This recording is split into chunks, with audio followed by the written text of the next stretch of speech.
그때의 사람들이 예수께서 안수하고 기도해 주심을 바라고 어린 아이들을 데리고 오매 제자들이 꾸짖거늘 예수께서 이르시되 어린 아이들을 용납하고 내게 오는 것을 금하지 말라. 천국이 이런 사람의 것이니라. 하나님은 영이시니 예배하는 자가 영과 진리로 예배할지니라. 아멘.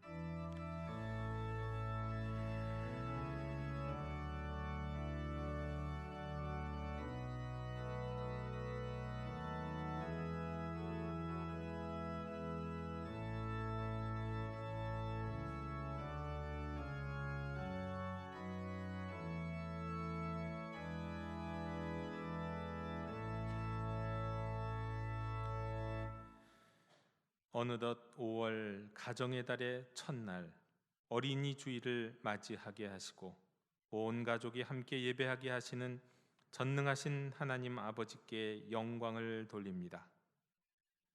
지금 이 순간에도 저희의 마음의 문을, 우리 가정의 문을, 우리 교회의 문을 두드리시며 우리와 더불어 교제하고 복된 길로 인도하시기 원하시는 우리 주 예수 그리스도의 구속의 은혜를 길이길이 찬양하옵고, 저희로 온 가족이 한 상에 둘러 앉아 주님을 찬양하고 예배하며 믿음의 유산을 이어가게 하시는 성령님의 교통하심을 인하여 주를 찬송하나이다. 성부, 성자, 성령께 세세무궁토록 영광이 있을지어다. 아멘. 다 함께 자리에서 일어나셔서 오늘 이곳에 계신 성령님을 찬양하시겠습니다.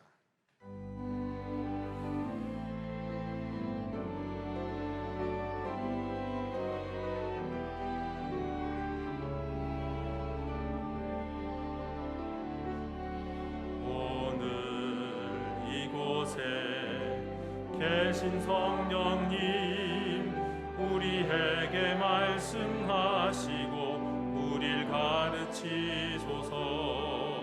닫힌 우리 맘 열어주시고 주의 빛으로 밝혀 우릴 인도하소서.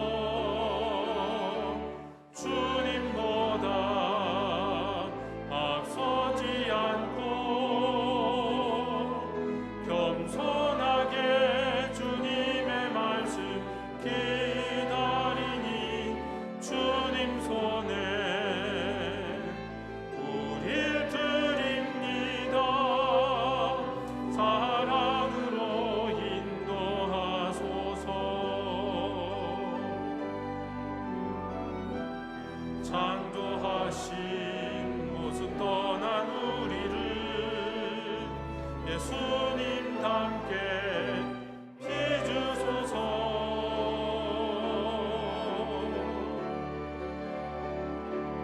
주님보다 앞서지 않고 겸손하게 주님의 말씀 기다리니 주님 손에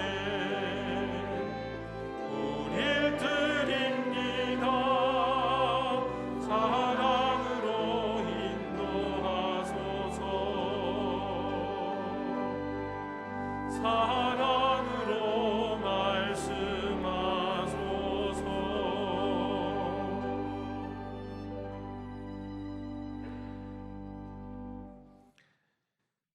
우리를 거룩한 자녀로 삼아주신 하나님 아버지, 가정의 달과 어린이 주일을 맞아하여 우리의 부끄러운 사연들을 고백하오니 자비를 베풀어 주시옵소서.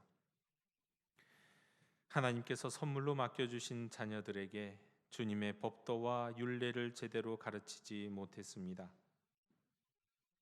자녀들에게 육신이 먹을 것은 풍부하게 공급하였지만 영의 양식인 하나님의 말씀을 먹이지는 못했습니다. 자녀들 앞에서 굳세고 아름다운 믿음의 본을 보이지 못하고 오히려 비신앙적인 행위를 함으로 저들의 순결한 영혼에 상처를 주었습니다. 교회를 바르게 섬기는 모습을 보여주지 못함으로 부모인 나를 보고 자녀들이 곁길로 가버렸습니다. 그런 자녀들의 탈선을 보면서도 애통해하며 눈물로 기도하지 못했습니다. 오 주님, 이 모든 죄를 용서해 주시고 우리의 가정에 복을 더하여 주옵소서. 주여 긍휼을 베풀어 주시옵소서.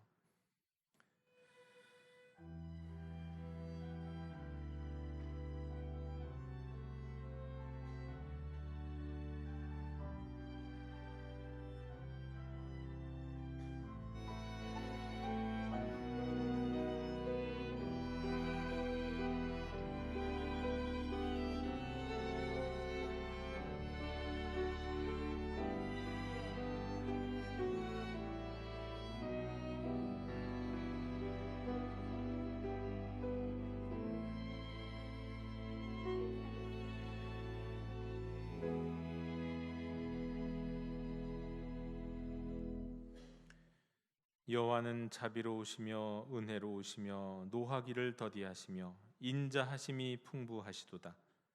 아비가 자식을 불쌍히 여김같이 우리 주님은 자기를 경외하는 자를 불쌍히 여기시느니라. 아멘. 나는 전능하신 아버지 하나님 천지의 창조주를 믿습니다. 나는 그의 유일하신 아들 우리 주 예수 그리스도를 믿습니다.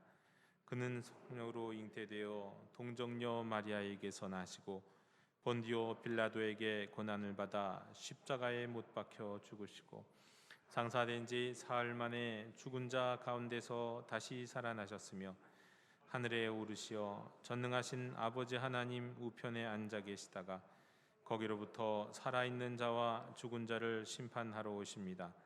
나는 성령을 믿으며 거룩한 공교회와 성도의 교제와 죄를 용서받는 것과 몸의 부활과 영생을 믿습니다.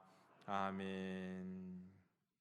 다 함께 자리에 앉으셔서 성시교독 19번을 교독하시겠습니다.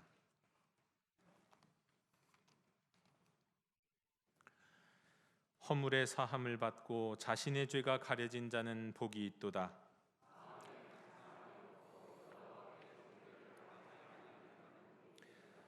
내가 입을 열지 아니할 때에 종일 신음함으로 내 뼈가 쇠하였도다.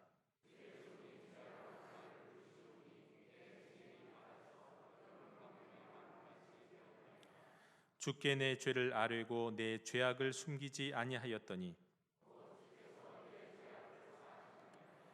이로 말미암아 모든 경건한 자는 주를 만날 기회를 얻어서 주께 기도할지라.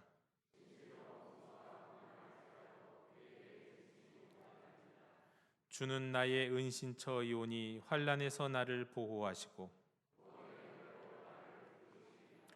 너희 의인들아 여호와를 기뻐하며 즐거워할지어다. 아멘.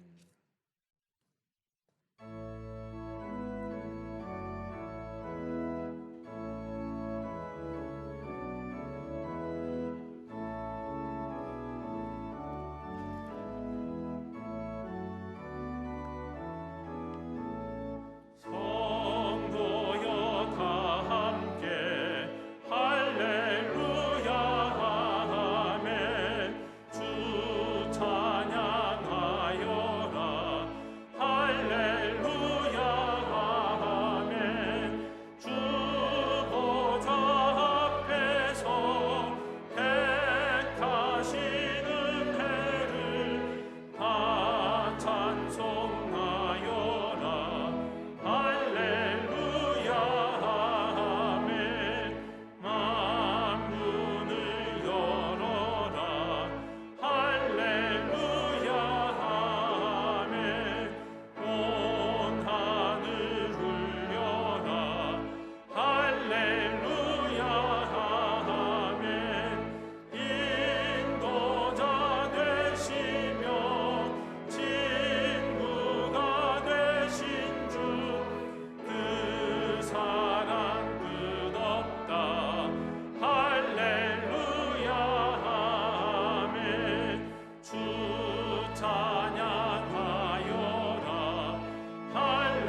천지 만물의 창조주시요 역사의 주관자시며 오늘도 연약한 인생을 찾아오시어 친히 아버지가 되어주시는 거룩하신 여호와 하나님께 모든 영광과 존귀와 찬양을 올려드립니다.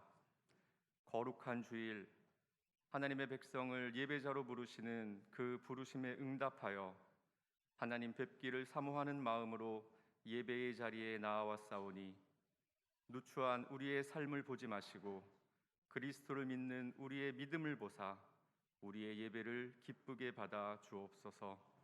하나님만 영광 받으시옵소서.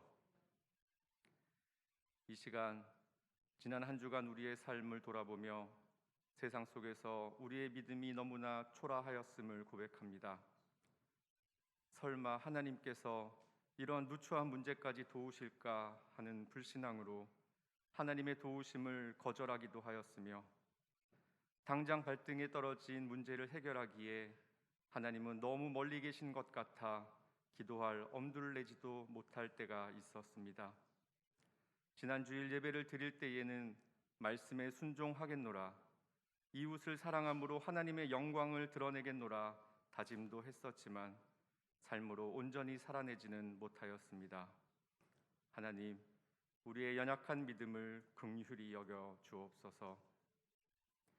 하지만 지나온 삶을 되돌아볼 때에 우리의 계획대로 일이 되지 않을 때에도 거기에 하나님의 인도하심이 없는 것은 아니었고, 때로는 우리의 부끄러운 모습을 통해서도 하나님의 일하심을 경험할 때도 있었으며, 무엇보다 우리의 노력으로는 도저히 설 수 없는 믿음의 자리, 예배의 자리에 우리가 이렇게 서 있음을 생각할 때에 하나님께 한없는 감사를 올려드립니다.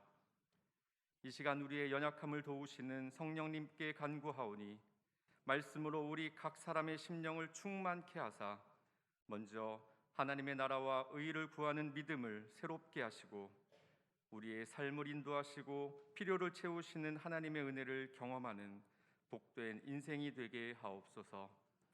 또한 쉬 끊어지지 않는 삼겹줄처럼 연약한 우리의 믿음을 도우시려고 우리 곁에 이렇듯 믿음의 형제 자매를 허락하셨사오니 하나님이 보내주신 사람으로 받아 서로를 귀히 여기고 사랑으로 교제하며 선을 격려하여 이 땅에 하나님의 나라를 이루어가는 거룩한 교회 되게 하옵소서. 2년이 넘는 코로나 전염병 가운데서도 우리의 일상과 믿음, 무엇보다 영도 교회를 지켜주신 하나님 감사합니다. 하나님의 은혜 가운데 이제 코로나의 긴 터널을 지나 회복의 출발점에 서 있습니다. 코로나 이후 교회의 모습이 어떠한 모습일지 우리는 잘 알지 못합니다.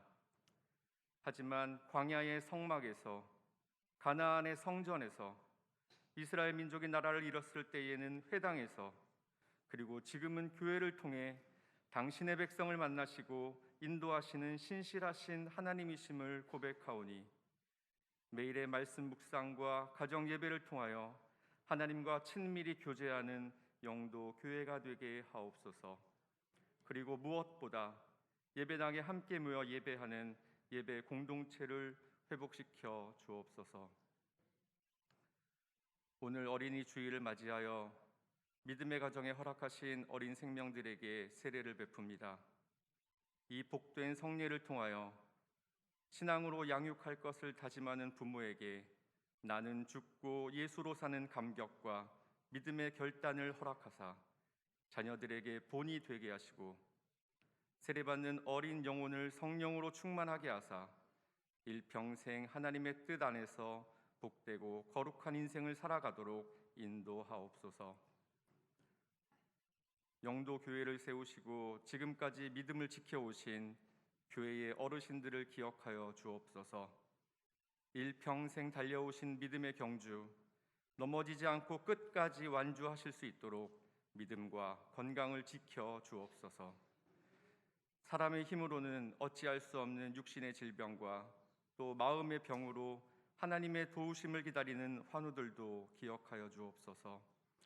치유하심을 바라며 온 교회가 같은 마음으로 기도할 때에 옷자락을 만졌던 여인을 치유하셨던 것처럼 모든 질병으로부터 자유하게 하옵소서. 구원받지 못한 가족을 위하여 눈물로 기도하는 성도들을 기억하여 주옵소서. 그 안타까운 마음을 위로하여 주시고 하나님의 때가 이르기까지 낙심하지 않도록 도우사 믿음으로 하나 되는 가족의 구원을 허락하옵소서. 할렐루야 찬양대의 찬양을 기쁘게 받으시고 예배를 돕는 모든 손길을 복되게 하시되 특별히 보이지 않는 곳에서 이름 없이 수고하는 손길들을 복되게 하옵소서. 십자가를 참으사 우리를 구원하시고 부활하시어 우리의 산 소망이 되신 예수님 귀한 이름으로 기도드립니다. 아멘.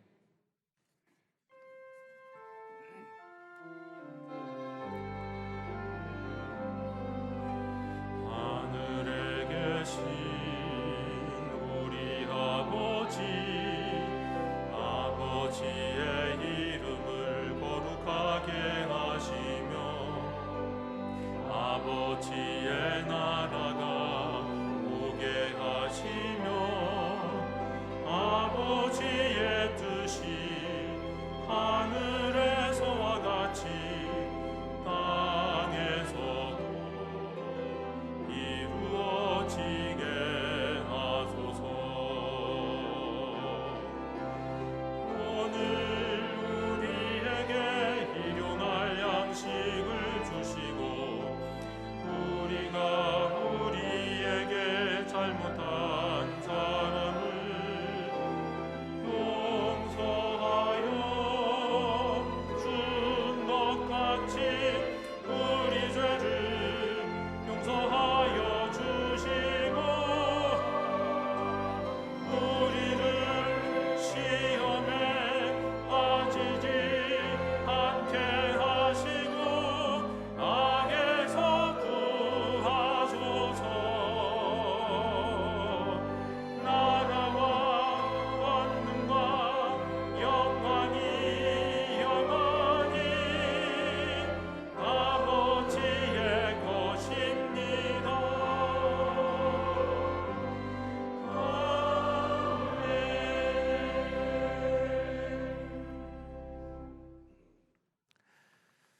교회 소식을 전해드리겠습니다. 오늘은 부활절 세 번째 주일 및 어린이 주일로 지킵니다. 우리 조금 있다가 교회 소식 이후에는 유아 세례 예식을 진행하겠고 또 우리 밖에 나가시면 우리 어린이들을 위해서 팝콘과 또 헬륨 풍선과 또 각 부서가 또 어린이 주일을 위한 여러 가지 선물들을 준비했습니다. 우리 어린이들이 행복한 오늘 어린이 주일이 되었으면 좋겠습니다. 3부 오늘 오후 예배 후에 당회 있습니다. 다음 주일은 어버이 주일로 지킵니다. 다음 주일 3부 예배 후 재직회 있습니다. 오늘 오후 2시 우리 4부 예배 때는 본당에서 우리 남선교회 헌신 예배 청년들과 함께 드리는 예배를 드리도록 하겠습니다. 내일 5월 2일은 우리 5월 초하루 새벽 기도회입니다. 우리 초하루 새벽 기도회 때 내일부터는 우리 자녀들이 기도회에 참여하는 경우에는 우리 기도회 예배가 끝난 다음에 앞자리로 나오면 안수 기도를 하는 시간을 갖도록 하겠습니다. 우리 어버이 주일 포토존 운영을 기획하고 있습니다. 다음 주일에 여러분 오시면 1부, 2부, 3부 예배 후에 가족 사진을 찍어 드립니다. 우리 본당 1층 바깥 이 오른쪽에 계단 위에서 우리 사진을 찍어 드릴 예정입니다. 이걸 미리 말씀드리는 이유는요, 사진에 합당한 옷을 입고 오시라 그런 말씀입니다. 네, 물론 또 교회 오실 때는 다 이렇게 챙겨서 오시지만 난 사진 찍을 거야, 우리 가족 사진 찍자 하고 이렇게 옷을 챙겨 오시면 되고요. 가족이 없어도 혼자 오셔도 찍어 드립니다. 네, 걱정 마시고 1부, 2부, 3부 예배 끝난 다음에 우리 저기 카페로 가는 우리 계단으로 가시면 되겠습니다. 이 시간에 우리 잠시 영상 광고를 보시도록 하겠습니다.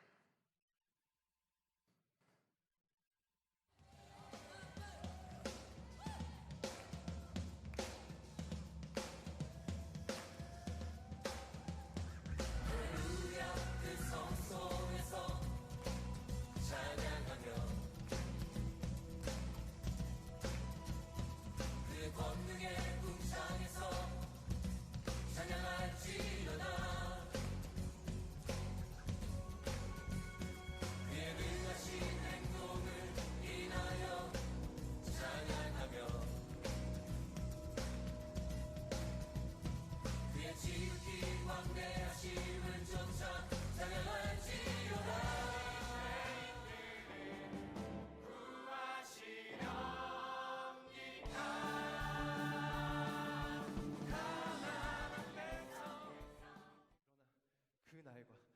미래는 아무도 모른다.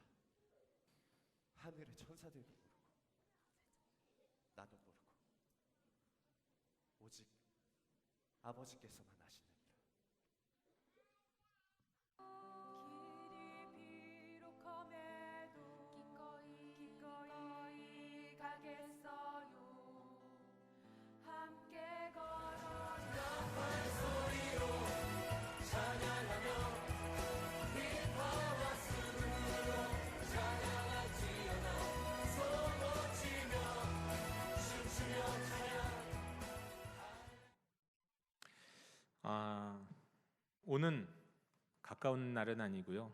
올해 2022년 추수감사주일 11월 20일 오후에 우리가 뮤지컬 공연을 할 예정입니다. 이것을 위해서 지금 단원을 모집하고 있습니다. 뮤지컬을 좋아하시는 분이라면 누구나 하실 수 있고요.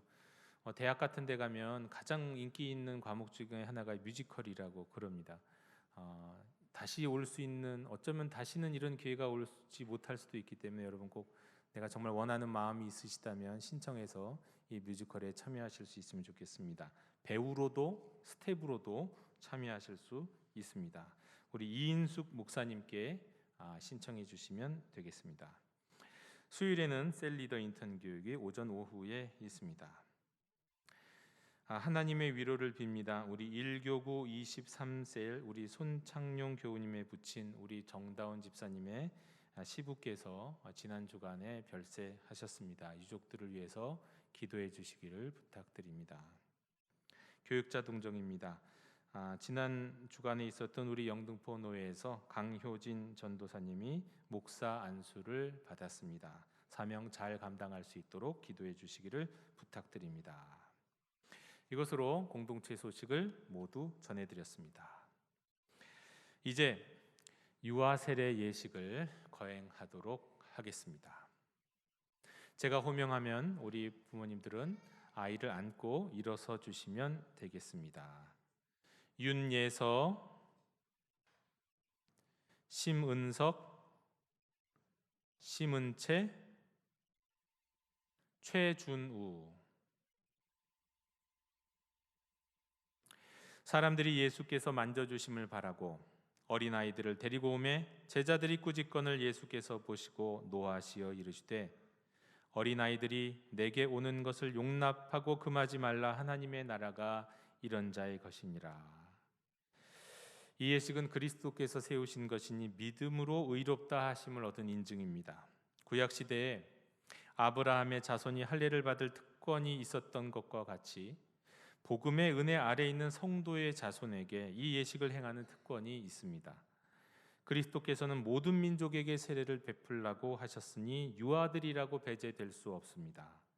또한 유아들을 축복하사 천국의 백성은 이와 같아야 한다고 하셨습니다. 사도 또한 한 집안 모두에게 세례를 베푼 바가 있습니다. 이제 부모의 믿음과 결단 아래서 유아 세례를 베풉니다. 부모는 자녀를 위하여 기도하고 또 함께 기도하며 자녀에게 본을 보이고 하나님이 주시는 힘을 얻어서 힘써 주님의 성품과 훈계 안에서 자라게 할 것을 다짐하며 참여하시기 바랍니다. 이제 부모는 오른손을 들고 서약하시기 바랍니다. 오른손을 들겠습니다. 네 믿습니다 또는 네 서약합니다로 대답하시면 되겠습니다. 여러분은 이 자녀가 예수 그리스도의 피로 씻음과 성령님의 새롭게 하는 은혜를 받아야 할 것을 믿습니까? 여러분은 지금 완전히 이 자녀를 하나님께 바치고 겸손한 마음으로 하나님의 은혜를 의지하며 친히 경건한 본을 보이기를 힘쓰며 그리스도 안에서 믿음으로 양육하기로 서약합니까? 우리 장로님들 등단해 주시기 바랍니다. 우리 세례 받는 가정은 앞으로 나와 주시기 바랍니다.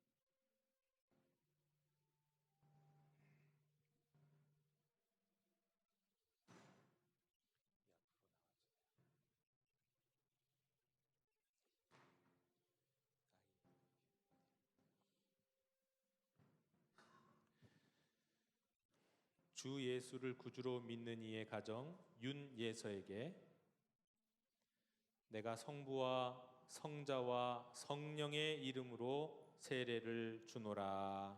아멘.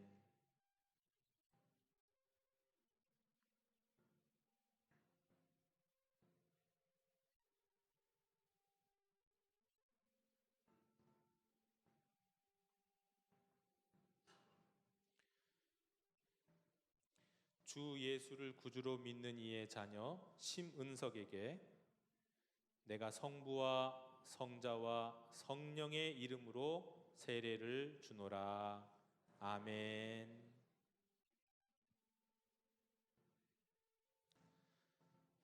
주 예수를 구주로 믿는 이의 자녀 심은채에게 내가 성부와 성자와 성령의 이름으로 세례를 주노라.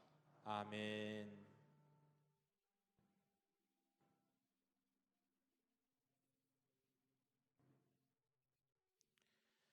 주 예수를 구주로 믿는 이의 자녀 최준우에게 내가 성부와 성자와 성령의 이름으로 세례를 주노라. 아멘.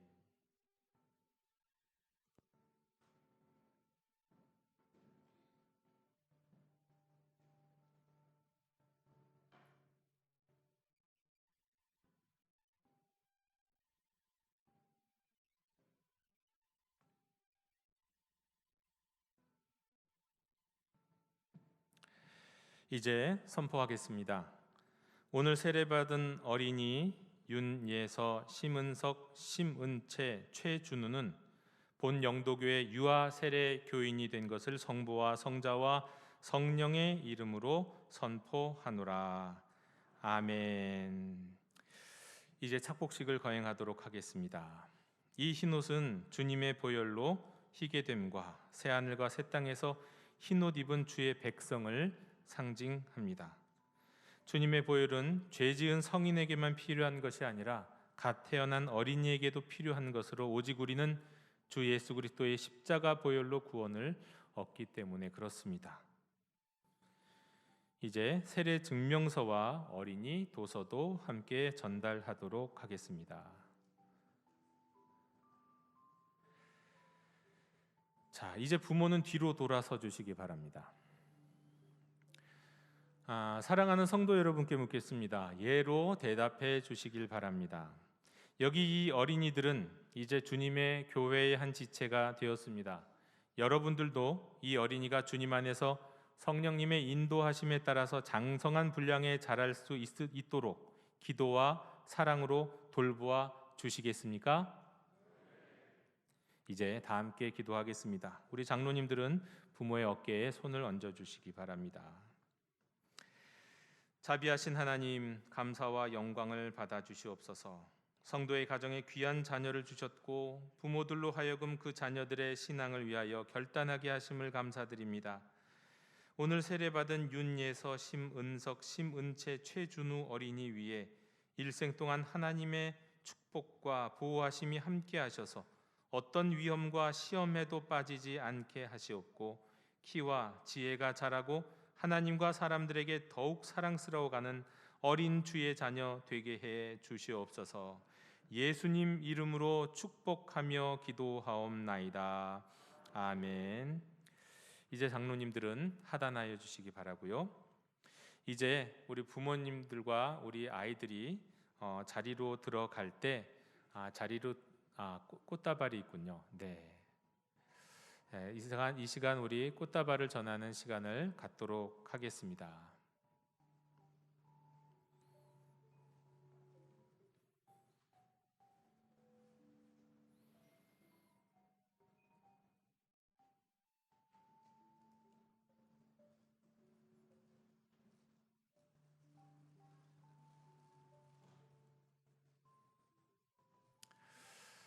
우리 아이들의 인생이 지금 안고 있는 화사한 꽃처럼 활짝 핀 인생이 되기를 간절히 원하고 하나님께서 그렇게 인도해 주시기를 원합니다.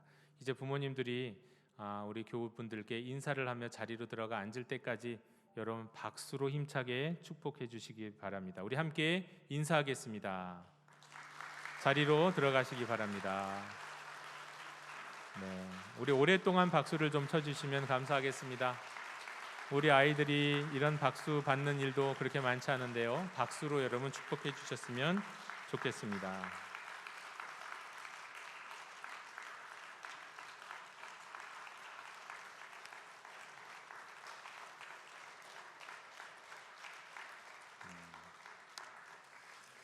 자, 이제 유아 세례식을 마치고 하나님의 말씀 앞에 앞서서 우리 말씀을 위한 찬송을 다 같이 자리에서 일어나셔서 부르도록 하겠습니다.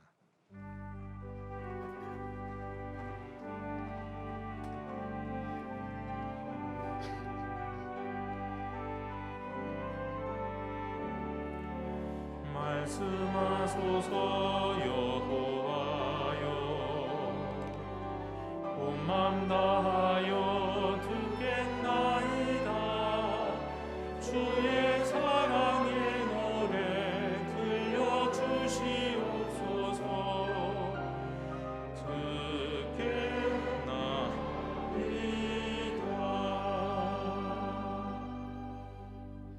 오늘 우리에게 주시는 하나님의 말씀은 룻기 1장 1절에서 14절까지의 말씀입니다. 하나님의 말씀을 경청하십시오. 사사들이 치리하던 때에 그 땅에 흉년이 드니라. 유다 베들레헴의 한 사람이 그의 아내와 두 아들을 데리고 모압 지방에 가서 거류하였는데 그 사람의 이름은 엘리멜렉이요 그의 아내의 이름은 나오미요 그의 두 아들의 이름은 말론과 기련이니 유다 베들레헴 에브라 사람이더라. 그들이 모압 지방에 들어가서 거기 살더니 나오미의 남편 엘리멜렉이 죽고 나오미와 그의 두 아들이 남았으며 그들은 모압 여자 중에서 그들의 아내를 맞이하였는데 하나의 이름은 오르바요 하나의 이름은 룻이더라. 그들이 거기에 거주한 지 10년쯤에 말론과 기련 두 사람이 다 죽고 그 여인은 두 아들과 남편의 뒤에 남았더라.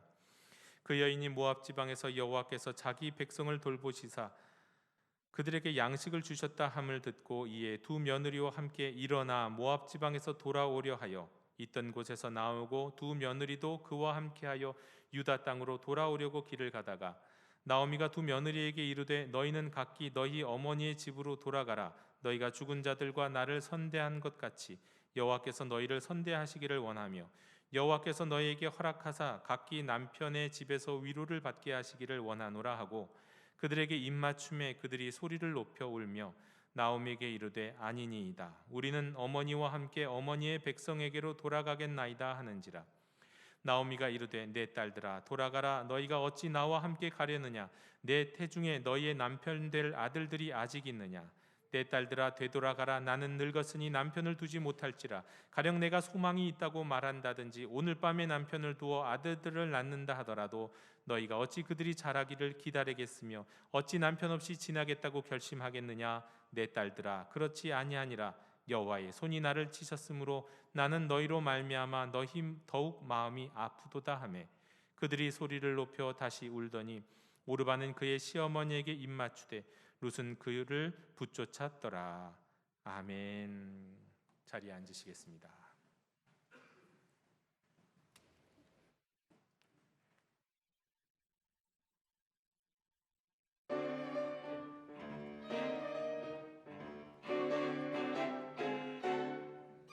나는 예수님이 정말로 좋아요.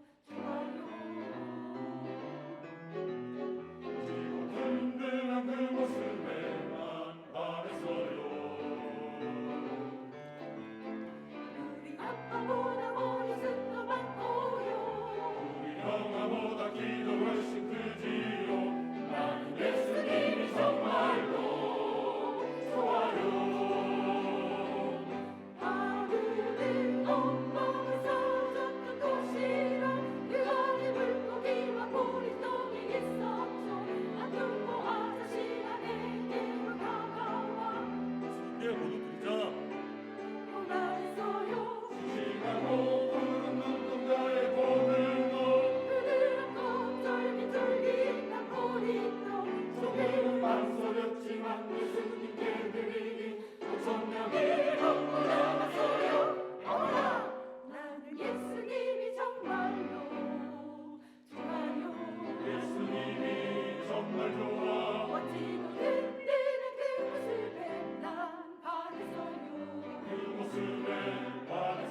정말로 나는 예수님이 정말로 좋아요. 예.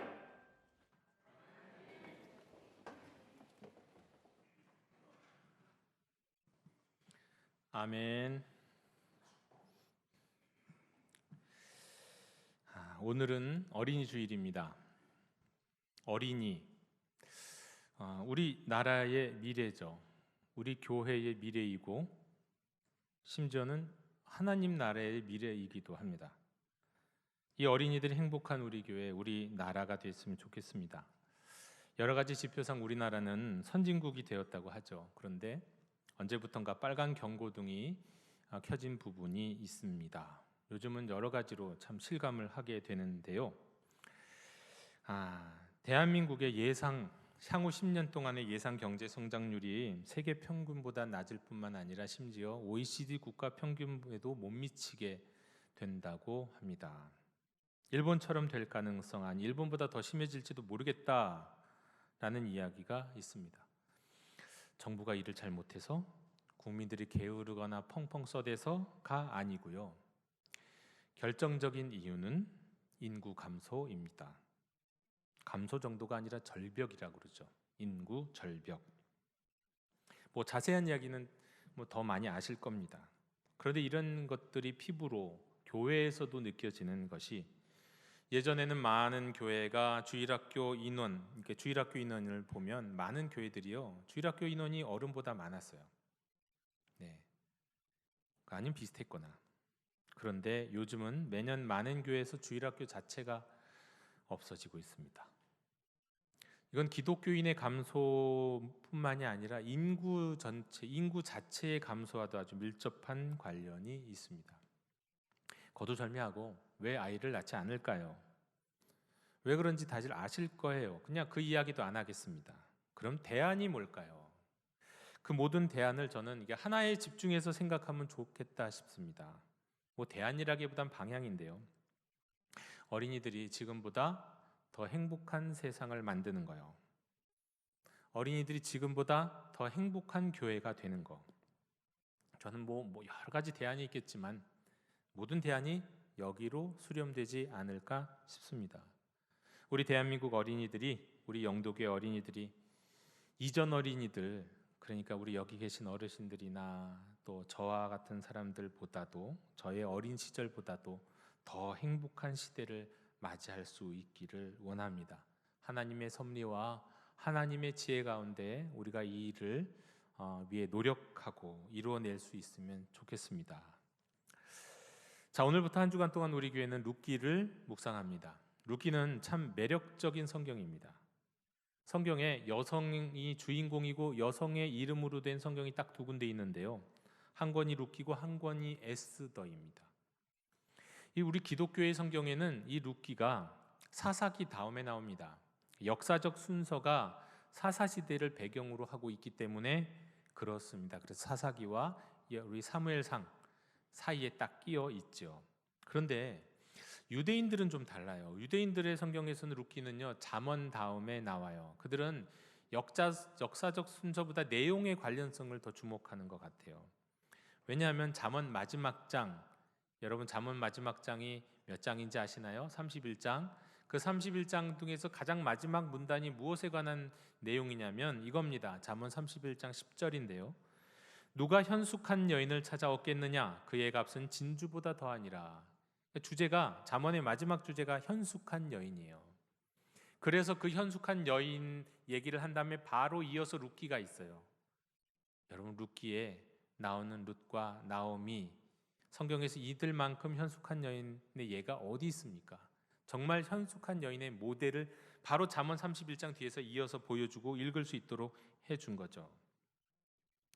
아직 이스라엘 왕정이 시작되기 전 사사 시대를 배경으로 하고 있는 게 룻기이지만, 룻기 마지막에 보면은요, 다윗의 이야기가 나옵니다. 다윗의 이름이 나와요. 그런 걸 보면 이것이 기록된 것은 적어도 다윗 시대 이후라는 것은 쉽게 알 수가 있습니다. 그런데 이제 이 룻기 짧아갖고 쉽게 읽을 수 있는데요, 이 룻기를 제대로 하려면 적어도 이 율법 가운데 세 가지 배경 지식이 있어야 합니다. 독서를 제대로 하려면 배경 지식 없으면 독서를 못하는 책들이 많잖아요. 마찬가지예요. 성경도 사실은 배경 지식이 좀 있어야 읽을 수 있는 내용들이 있는데 룻기가 그렇습니다.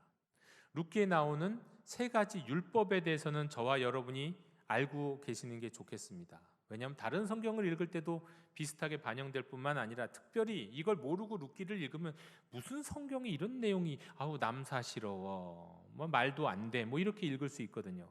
이 배경을 이해하면 그렇지 않습니다.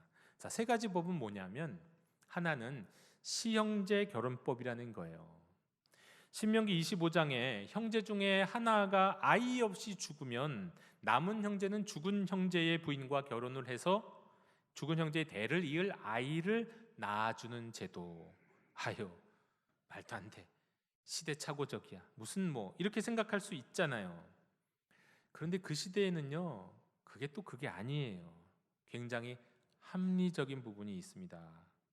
당시에는요, 죽으면 천당 간다, 지옥 간다는 생각이 없었던 시대예요. 좀 그 죽음 이후 사후 세계관이 다른 시대였는데, 다만 유대인들은 어떤 생각을 하고 있었냐면, 내가 죽어도 내 후손이 있으면 나는 후손을 통해 내 삶을 이어간다, 그렇게 생각하고 있었습니다. 그런 생각을 하고 있었어요. 그러니 후손이 굉장히 중요하죠. 후손이 있는 거 없는 거. 우리 동양에서는 주로 뭐 내 제사를 지내줄 사람이 있느냐 없느냐, 뭐 이런 것도 뭐 조상들을 생각해 갖고 뭐 후손이 중요한지 모르겠는데요. 유대인들은 좀 달랐다는 거예요. 자, 그리고 또 한 가지는요, 홀로 된 여인에게 후손이 있으면 조상으로부터 내려오는 기업을 받아서 생계를 계속 유지할 수가 있어요. 근데 후손이 없으면 그걸 못 받아요. 기업을 받을 수가 없다는 거예요. 그래서 시형제 결혼법이 생긴 거예요. 이거는 죽은 형제를 위해서이기도 하지만 무엇보다도 사실은 홀로 된 여인을 위한 법이에요. 오늘 읽은 말씀 가운데 나오미가 내 태중에 너희의 남편 된 아들들이 있느냐라고 말한 이유가 그것 때문입니다. 시어머니가 낳은 아들은 시형제가 되니까 아들을 나중에 다 큰 다음에 아들을 낳을 수 있을지도 모른다는 희망이라도 가질 수 있잖아요. 근데 그런 것에 대한 배경을 갖고 있다는 겁니다. 룻기에서는요, 나중에 보아스가 이 시형제의 역할도 대신해 줍니다. 두 번째로 알아야 될 또 하나의 법은 뭐냐면요, 고엘법이라고 하는 거예요. 기업을 대신 물러주는 법이에요. 레위기 25장에 보면 형제 중에 하나가 가난하게 돼 갖고 물려받은 땅이 있잖아요. 그거를 기업을 팔았어요. 팔았다고 한다면 가까운 친족 가운데서 이 기업 물을 자가 와서 그 기업을 대신 사서 다시 되돌려 줘야 돼요. 빚 때문에 혹시 형제 가운데 종이 되는 일이 있었다고 한다면 그것도 대신 돈을 주고 종에서 자유롭게 해줘야 하는 거예요. 이게 기업 무르는 법이에요. 이거는 형제끼리 서로 돌보게 하기 위해서 만든 법이기도 하지만 각 가문에게 하나님이 주신 땅, 그 땅과 기업을 지키도록 하시는 법이에요. 만약에 여러분 사고 팔고 이게 마음대로 제한이 풀린다면 어떻게 될까요? 결국은 나중에 어떤 이유로 그 많은 땅과 기업이 누군가에게 몰려요. 독식이 돼요. 그러면 무슨 일이 일어납니까? 노예와 주인 계급이 생기거나 소작층이 생기거나 그래요. 이거 엄청난 빈부의 격차가 생겨버리는 거예요. 네. 나중에 성문에서 나오미에게 우선적으로 기업 물을 권리가 있는 한 가족이 친척이 있었는데 그 친척을 보아스가 만나요. 그리고 보아스가 이렇게 저렇게 설득해서 그 친척이 자기의 신을 벗어주면서 자기의 권리를 포기하겠다는 거예요. 그러면서 자기가 기업 물을 권리와 의무, 또 시형제 결혼법을 지킬 의무와 권리를 보아스에게 넘깁니다. 이게 다 연관이 된 법이에요. 고엘법, 기업을 대신 물려주는 법이에요. 세 번째는 이삭 줍는 법이에요. 신명기 24장에 보면 곡식이나 과일을 추수할 때는요, 일정 부분을 남겨둬야 돼요. 왜? 고아, 과부, 객들이 먹을 수 있도록 배려하라는 거예요. 그렇게 명령하세요. 이거는 가난한 이들을 위한 법이고요. 또 뿐만 아니라 늘 그렇게 추수를 할 때마다 늘 그렇게 해야 되는 거기 때문에 유대인들이 일상 속에서 가난한 이들을 배려하는 삶을 살도록 하기 위한 법이기도 합니다. 룻이 이 법에 의해서 이거에서 보아스의 밭에 가서 이삭을 줍잖아요. 자, 이 모든 것들이 보세요. 고엘법도 그렇고 시형제 결혼법도 그렇고 이삭을 줍는 법들도 다 보면 이게 율법에 있었던 것이고 실제로 통용되는 법인데 다 보면 이유가 있어요. 그리고 어려운 사람들을 돕기 위한 법이라는 것을 알 수가 있습니다. 이게 율법의 정신이에요. 진짜 정신. 우리는 율법이면 이거 하면 안 되고 저거 안 되면 안 되고 이렇게만 생각하기 쉬운데 아니에요. 이 룻기에 나와 있는 율법들은 율법의 본질, 무엇 때문에 율법이 있는 것인지를 정확하게 보여주는 내용들입니다. 자, 이 세 가지 법을 이해해야 룻기를 읽으면서 이거 웬 뚱딴지 같은 이야기지 하지 않을 수가 있다는 겁니다. 자, 이제는 오늘의 상황, 말씀의 상황으로 들어가 봅니다. 사사들이 다스리던 시대에는요, 이스라엘이 심각한 죄를 딱 지으면서 타락하면 하나님이 이방인들을 시켜갖고 그들을 딱 징벌합니다. 심판하십니다. 그러면 그들은 고통 속에서 울부짖으면서 하나님을 다시 찾아요. 안 찾다가 하나님을 찾아요. 그러면 하나님은 그 울부짖음을 딱 들으시고는 사사를 세우시든지 사사를 보내시든지 하세요. 그래서 구원하세요. 이게 반복돼요. 패턴이 돼갖고요. 타락하고 하나님이 혼내시고 저들이 울부짖고 다시 구원하시고 계속 반복되죠. 그런데 이 반복이 단지 반복이 아니라 점점 심각한 영적 타락으로 이어졌어요. 더 나빠졌다는 거예요. 그래서 마지막에는 이스라엘 백성들은 자신의 소견에 옳은 대로 행했다. 완전 영적 파산의 상태가 됐습니다.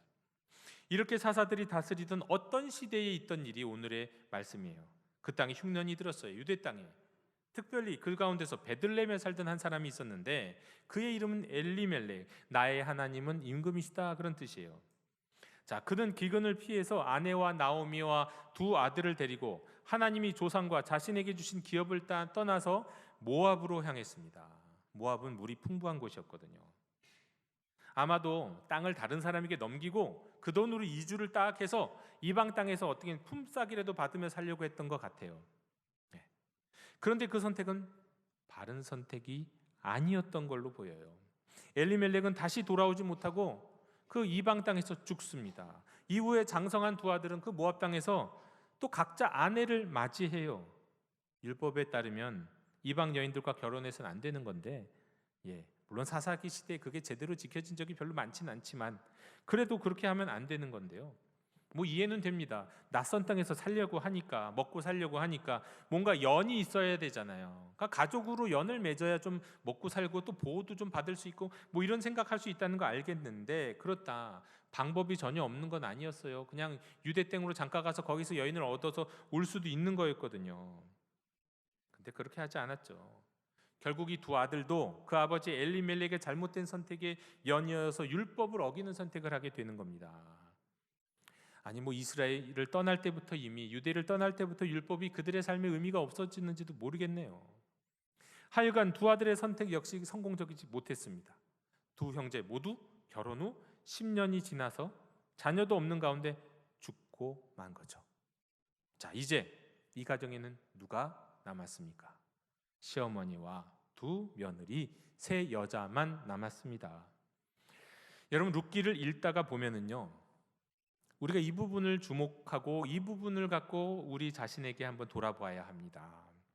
기근 가운데서 하나님이 주신 기업, 땅을 포기하고 이방 땅으로 이주한 것이 과연 어떤 선택이었나? 이게 잘한 선택인가? 이게 잘못한 선택인가? 하는 것 말이죠. 룻기를 읽는 모든 하나님의 자녀들은 이 물음을 진지하게 생각해 보고요, 그 물음을 자신의 삶에 돌이켜 볼 필요가 있어요. 과연 나의 삶에는 주님의 약속, 하나님의 말씀을 떠나는 선택은 없었는지 말이죠. 또 이런 생각도 한 번은 해볼 필요가 있죠. 지금 또는 지금까지의 내 삶에서 누가 보아도 복되지 못하다고 여길 만한 그런 일이 일어났다면 한 번쯤은 골똘히 좀 생각해 볼 필요가 있어요. 내가 주님의 말씀을 떠나는 선택을 해서 그런 것은 혹 아니었을까 하는 생각 말이죠. 나오미는 그렇게 생각했습니다. 하나님이 자신을 징벌하셨다고요.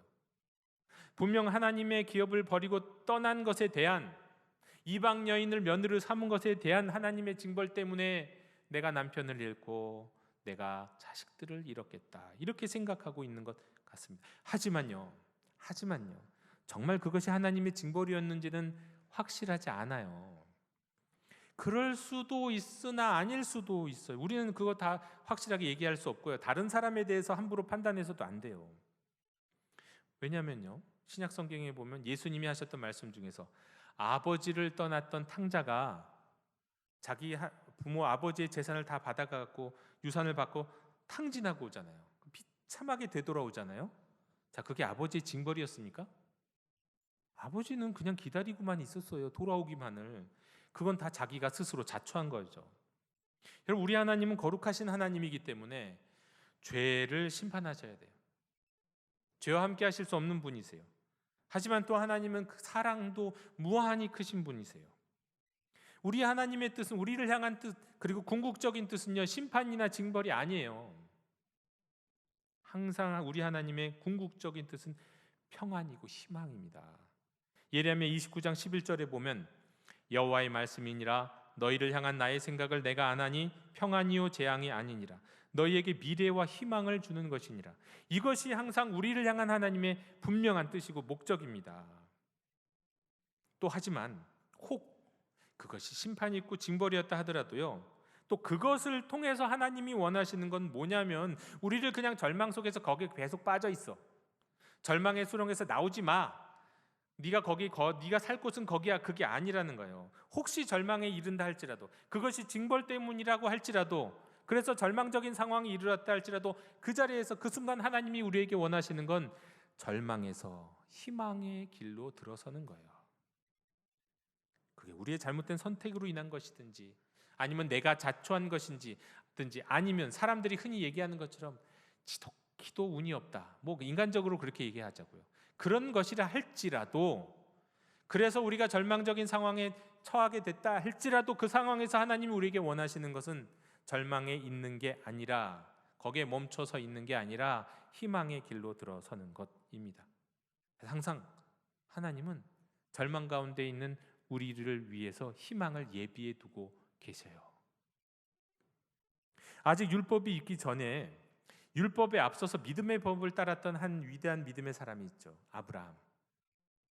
그는 하나님이 부르셔서 자신의 본토 친척집을 떠나서 가나안으로 갔어요. 거기서 하나님은 아브라함에게 이 땅을 내 자손에게 주리라고 약속하셨습니다. 그런데 그 다음에 무슨 일이 생기냐면 기근이 발생해요. 자, 이때 아브라함은 어떻게 했습니까? 엘리멜렉하고 좀 비슷한 일을 벌입니다. 가나안 땅을 떠나요. 애굽으로 내려가요. 물론 엘리멜렉은 하나님 주신 기업을 버리고 간 것이지만 생각해보면 아브라함도 약속을 받은 거잖아요. 그럼 그 땅을 떠나지 말았어야 할 것 아닌가요? 예? 근데 아브라함은 일단 떠나요. 그리고 아브라함 애굽에 가자마자 무슨 일을 제일 먼저 당합니까? 아내를 빼앗길 뻔 하잖아요. 그 누이라고 했다가 무서워서, 두려워서. 자, 이런 상황에서 아브라함도 기근을 핑계로 애굽으로 내려온, 그것 때문에 이런 아내를 빼앗길 뻔한 그런 일이 일어났을 때 아브라함도 분명히 생각했을 거예요. 아, 내 자신의 선택이 잘못됐나? 내가 잘못된 선택을 한 거는 아닐까 하고 말이죠.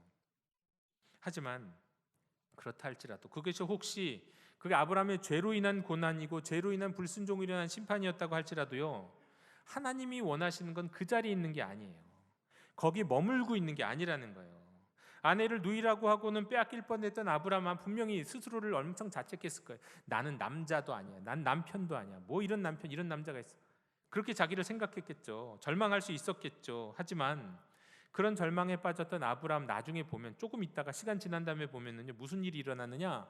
아브라함이 이제 애굽에서 정신 차렸어요. 다시 가나안으로 가려고 해요. 그래서 애굽을 딱 떠나고 나가자마자 처음으로 예배드린 그 자리에서 아브라함을 보니까, 아, 아브라함이 부자가 돼 있네. 애굽에서 하나님이 복을 주셔서 부자가 된 거예요.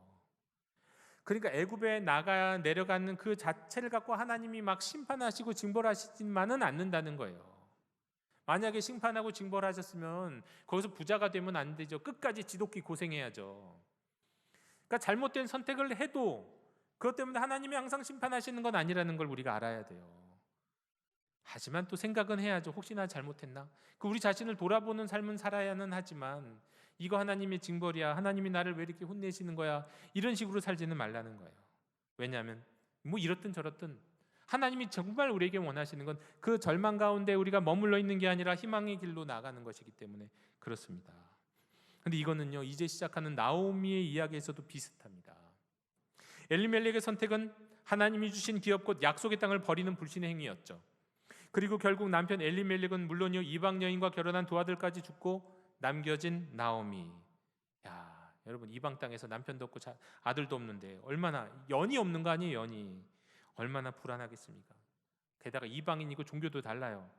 완전히 보호받지 못하는 신세가 돼버렸죠. 인간적으로는 절망의 바닥에 완전히 내던져진 거라고 말할 수 있어요. 그런데 그 절망의 바닥에 내던져진 나오미는 거기에 그냥 가만히 있지 않았어요. 그는 절망에서 희망으로 가는 길로 옮겨 탑니다. 어떤 이유로요? 어떤 과정을 거쳐서 이런 일이 일어났을까요? 왜 절망의 상황에 있던 나오미가 희망으로 가는 길을 걸어갈 수 있었을까요? 무슨 일이 있었느냐? 우리가 세 가지를 주목하기를 원합니다. 첫 번째로요, 나오미는 하나님의 은혜를 바라보기 시작했어요. 나오미는 일단 되돌아가기로 결정했고 실행했죠. 그건 우선 당시 자식 없는 홀로 된 여성들은 친정으로 돌아가는 게 관례였기 때문에 그렇기도 한데요, 성경에 따르면 그것 때문이 아니라 6절에 이렇게 말씀하고 있어요. 여호와께서 자기 백성을 돌보시사 그들에게 양식을 주셨다는 소식을 들은 거예요. 자기들이 떠난, 하나님의 은혜가 떠났다고 생각하고 그 땅을 떠났겠죠. 근데 그 땅에 하나님의 은혜가 임한 거예요. 아, 하나님의 은혜가 유대 땅에 임했다. 하나님의 은혜가 그 자리에 있다.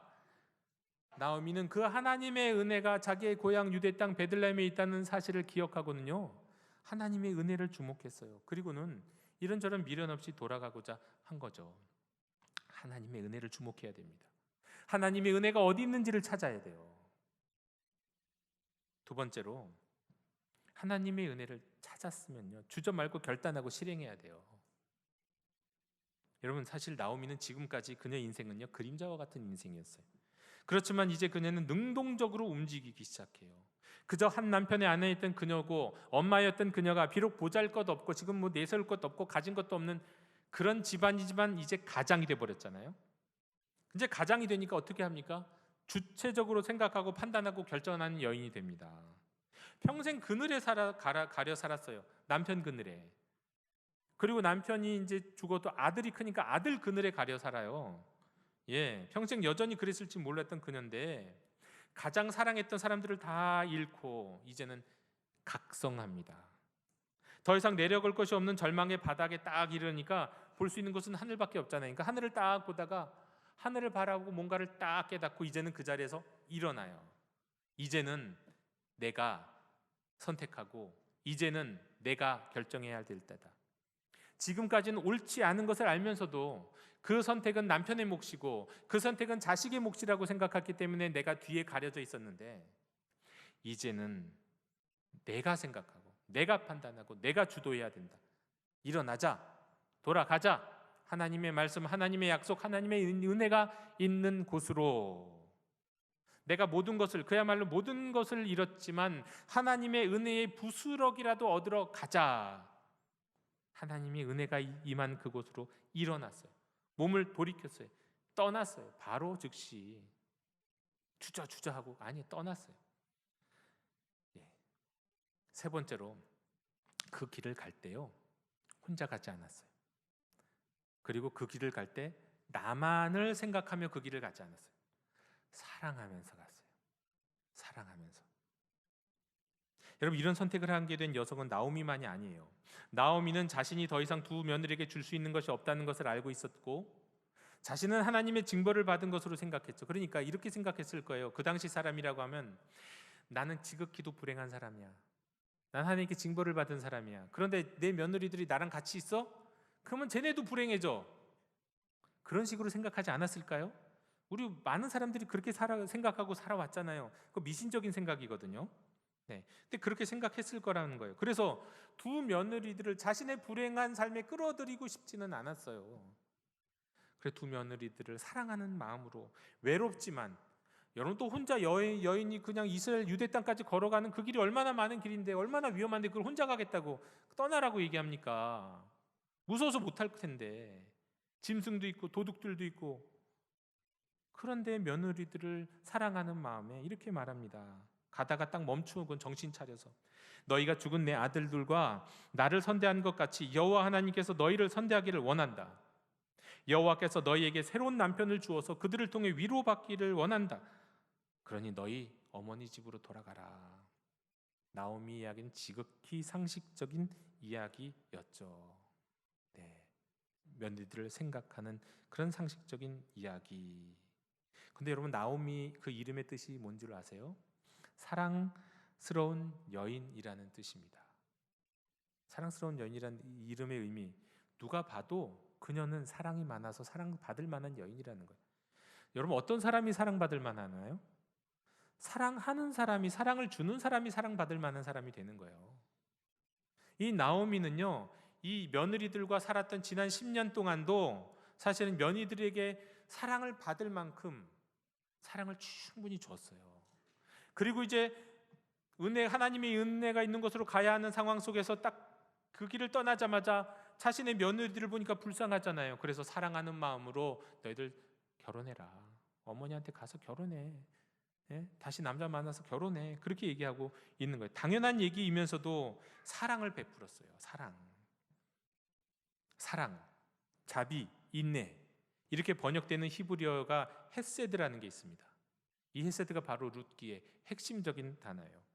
어머니 나오미의 헤세드, 그 사랑이요. 그리고 그 결단 앞에서, 그리고 지난 10년간의 어머니 나오미가 보여줬던 그 헤세드를 보면서 두 며느리들도요, 이 나오미를 향한 헤세드를 보여줘요. 떠나지 않을 거예요. 나 어머니랑 같이 갈 거예요. 사랑하는 마음이에요. 사실 이것도 결단 절대 쉽지 않죠. 왜 그렇습니까? 역시 종교와 민족을 버리고 이방 땅으로 가는 거잖아요. 게다가 유대아 사람들이 굉장히 배타적이잖아요. 거기서 누구를 의지하고 살아요? 남편도 없는데, 자식도 없는데, 그야말로 아무데도 의지할 곳 없는데 어머니의 사랑을 받으니까 그 나오미의 헤세드를 경험한 두 며느리는 자신들도 자신의 어머니, 시어머니를 헤세드하는 거예요. 사랑하는 거예요. 사랑하는 거예요. 여러분, 불순종은요, 불행을 낳지만 사랑은 사랑을 낳습니다.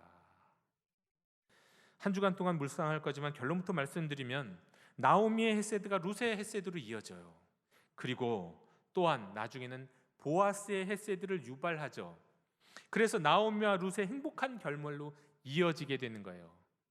혼자가 아니라 헤세드, 사랑하고 인애하고 자비를 베푸는 그런 삶을 향해서 삶을 살아가면서 하나님의 은혜를 향하여서 주저앉지 않고 나아가게 되니까 이런 일들이 벌어지는 겁니다. 여러분, 나오미와 룻에게 어떤 행복한 일이 일어났습니까?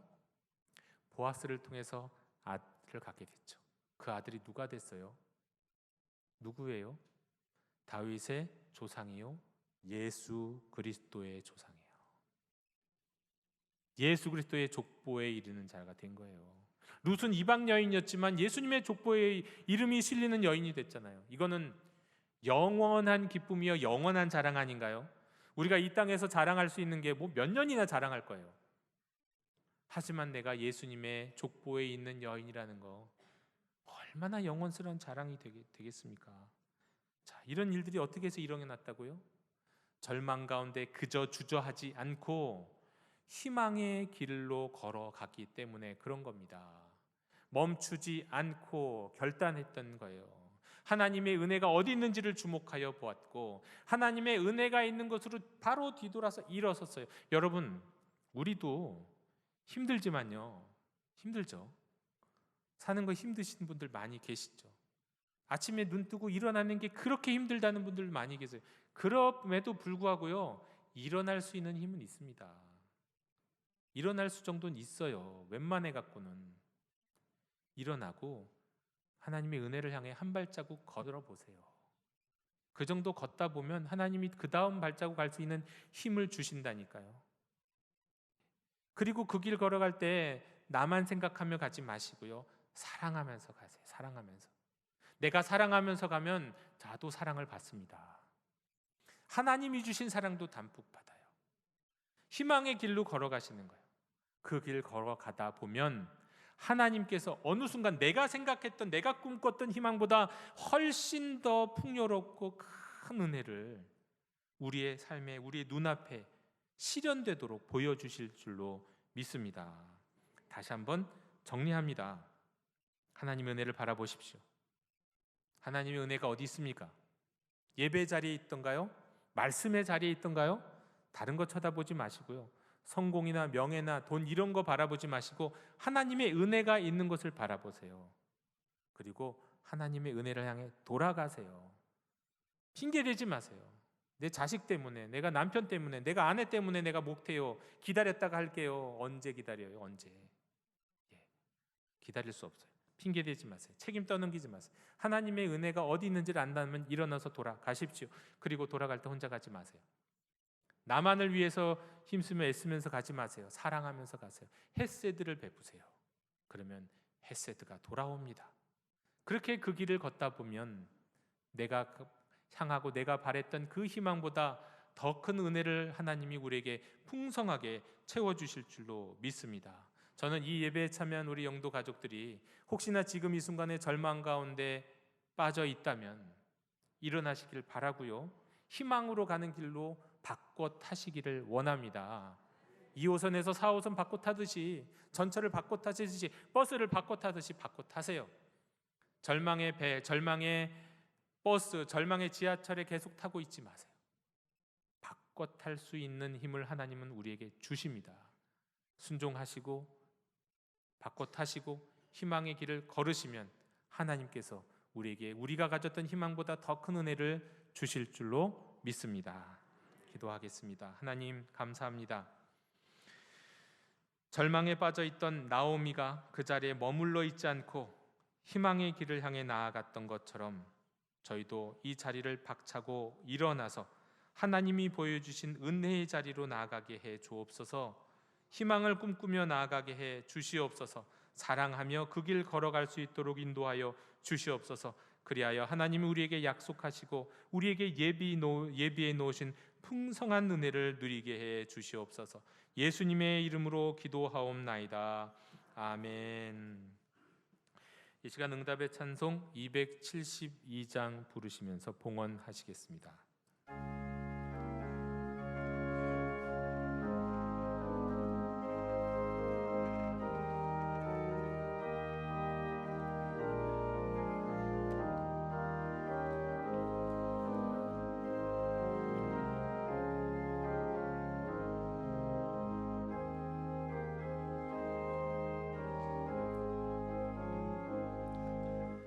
고통의 공에 벗으려고 예수께로 나갑니다. 자유와 기쁨 베푸시는 주께로 갑니다. 병든 내 몸이 튼튼하고 빈궁한 삶이 부해지며 죄악을 벗어버리려고 주께로 갑니다. 낭패와 실망 당한 뒤에 예수께로 나갑니다. 십자가 은혜 받으려고 주께로 갑니다. 슬프던 마음 위로받고 인생의 풍파 잔잔하며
주님, 가정의 달이요 어린이 주일인 오늘 예배 가운데 저희가 드리는 정성을 기쁘게 흠양해 주옵소서. 주일 헌금과 10의 1조와 여러 감사 헌금과 다양한 목적에 사용하시기를 원하며 목적 헌금을 드리오니 드리는 손길들이 하나님의 말씀과 약속과 은혜 가운데 떠나지 않게 하옵시고, 혹 잘못된 길을 걸어도 주님께로, 약속의 자리로, 은혜의 자리로 곧 되돌아갈 수 있도록 도와주시옵소서. 몸과 마음이 연약한 이들을 어루만져 주옵시고, 사방이 가로막힌 이들에게 돌파할 수 있는 힘을 주옵시며, 어두운 세상 속에서 절망 가운데 있는 이들이 영적 각성을 이루어 주님 인도하시는 희망의 길을 향해 나아가게 해 주시옵소서.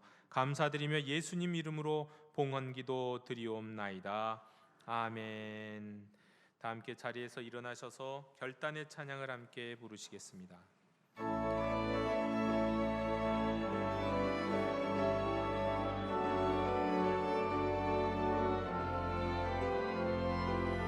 교회여 일어나라,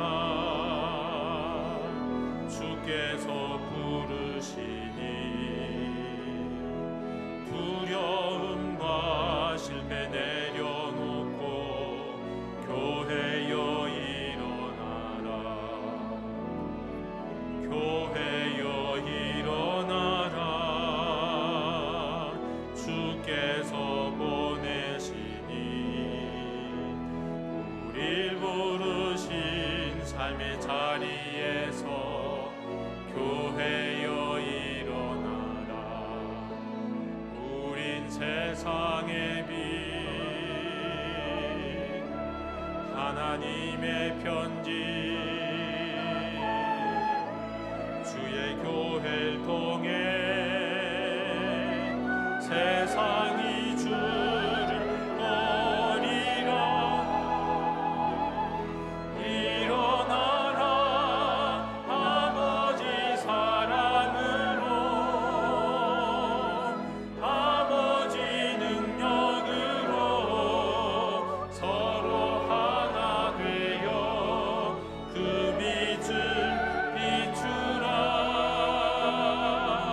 노래하라, 아버지의 사랑을, 아버지의 크심을 이 삶의 노래로 주님을 나타내라. 일어나라, 일어나라, 일어나라.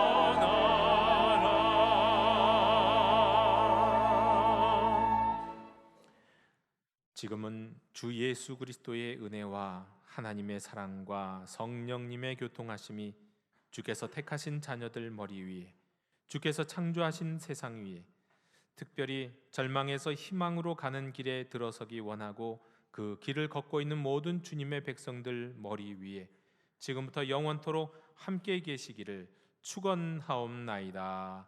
아멘.